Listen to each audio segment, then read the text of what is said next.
आता अभिजित दिपकेंनी काल परवा सांगितलं की क्या बोलती पब्लिक नावाने त्यांनी आता ते कॅम्पेन सुरू केलं आहे. पण ते आता धर्मेंद्र प्रधानांचा राजीनामा घेतला, 21 मुलांच्या कुटुंबियांना 1 कोटी मिळतील किंवा जे सगळं झालं त्यांनी त्यांच्या ज्या मागण्या सरकारनं मान्य केल्या. पण हे जे प्रश्न तुम्ही सांगितलेत की आपल्या मुंबई पुण्यातून बघा तुम्ही किंवा नाशिकमध्ये मोठ्या प्रमाणात मुलं उच्च शिक्षणासाठी जातात, मेसचा खर्च परवडत नाही. बऱ्याचदा असं होतं की जिथे राहतात तो खर्च पण परवडत नाही. ह्या सगळ्या समस्या तुम्हाला माहिती आहेत. आता तुम्ही युवा सेनेमध्ये गेल्या अनेक वर्षांपासून काम करताय.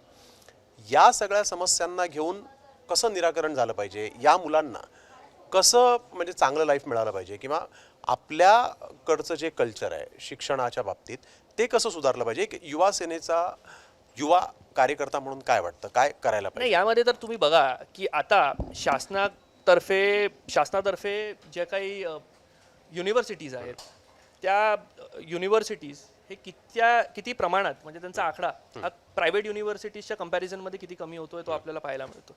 आणि हे जे शासनाच्या ज्या या युनिव्हर्सिटीज असतात त्यामध्ये अफोर्डेबल एज्युकेशन आपण प्रत्येकाला देऊ शकतो. बरोबर. कारण प्रायव्हेट युनिव्हर्सिटीजची जर आपण फीज पाहिली तर आर्थिकरित्या दुर्बल परिवारातून येणारा आमचा विद्यार्थी त्यामध्ये कसा फिट होईल हा मोठा प्रश्नचिन्ह असतो.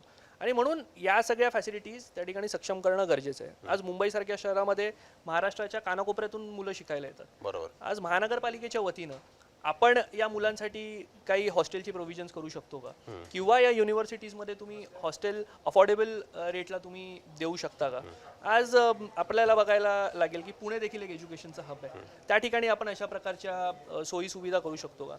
आज या सर्व युनिव्हर्सिटीज ज्या शासनाच्या अंडर आहेत त्या युनिव्हर्सिटीजमध्ये आपण त्यांना कोणत्या कोर्समध्ये अफोर्डेबल शिक्षण कसं देऊ शकतो? कारण आजचा युवा हा ट्रेडिशनल म्हणजे पहिलं कसं होतं, ट्रेडिशनल मी कॉमर्स केलं, आर्ट्स केलं, सायन्स केलं, अशा पद्धतीनं ग्रॅज्युएट व्हायचा. चला बाबा आर्ट्स झाला तर त्या पद्धतीनं नोकरी मिळणार, कॉमर्स केलं की बँकेत लागायचं किंवा अजून कुठे नोकरी मिळणार, आणि सायन्स केलं तर तशी काही नोकरी तो शोधायचा.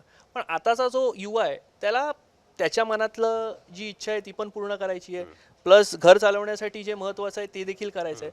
तर असे प्रकारच्या NEP मध्ये त्यांनी तरतुदी दिल्या आहेत, पण त्याचं इफेक्टिव्ह इम्प्लिमेंटेशन किती युनिव्हर्सिटीजमध्ये होतं नाही होते. आता काही युवांना खेळाप्रती आवड असते पण त्यासोबत त्याला इतर एज्युकेशन पण करायचं असतं, तर त्यांना 2 प्रकारचे आपण जॉईंट कोर्सेस आपण देऊ शकतोय का, जेणेकरून तो त्याची आवड पण जोपासेल, जेणेकरून तो शिक्षण पण पूर्ण करेल. अशा प्रकारची सुविधा विद्यापीठ म्हणून मिळतच नाहीये. आणि म्हणून अफोर्डेबल एज्युकेशन आणि अफोर्डेबल जो काही स्टे आहे म्हणजे या सर्व मेजर एज्युकेशनल हब्समध्ये तो जर प्रशासनानं करून दिला तर मला असं वाटतं महाराष्ट्रातल्या कानाकोपऱ्यातून येणारा जो विद्यार्थी आहे जो आर्थिकरित्या दुर्बल परिवारातून पण असेल तरी देखील त्याला एक चांगलं आपण शिक्षण हे आपण देऊ शकतो.